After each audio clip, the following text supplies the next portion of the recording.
the whole Middle East chain that connects Asia through the UAE. אנחנו במלחמה. We bring the possibility of prosperity and peace to this entire region. The United States of America לא במבצע, is indispensable in לא this. בסבבים, במלחמה.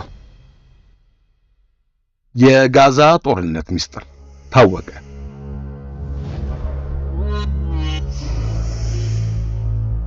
እስራኤል የግብፁን ስዊዝ ካናል አምሳያ ቤንጎሪዮን ካናል በጋዛ ሰርጥ ለመክፈት አቅዳለች። אנחנו במלחמה, לא במבצע, לא בסבבים, במלחמה. በጋዛ ሰርጥ የሐማስን ይዞታ ሙሉ ለሙሉ ለመደምሰስ በሚል እስራኤል ለአንድ ወር ከ5 ቀን የፈጀ ከባድ ውጊያ እያካሄደች ያለችው በጋዛ ሰርጥ ላይ ልታካሄደው ያቀደችውን ቤንጎሪዮን ካናልን ለመክፈት ያላትን እቅድ በስራ ላይ ለማዋል ነው የሚሉ ዘገባዎች በስፋት እየተዘገቡ ነው። We'll build a new corridor of peace and prosperity that connects Asia through the UAE, Saudi Arabia, Jordan, Israel to Europe.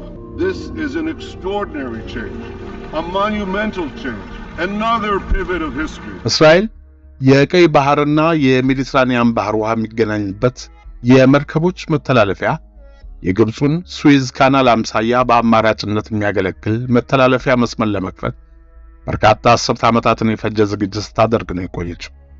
ይህንን እቅዷን ለማሳካት ከአሜሪካና ከሌሎች ሸሪኮቿ ጋር ስትመክርበት ነው የቆየችው ይላል የኢንዲያ ኤክስፕረስ የኖቬምበር 10 ቀን 2023 ዘገባ።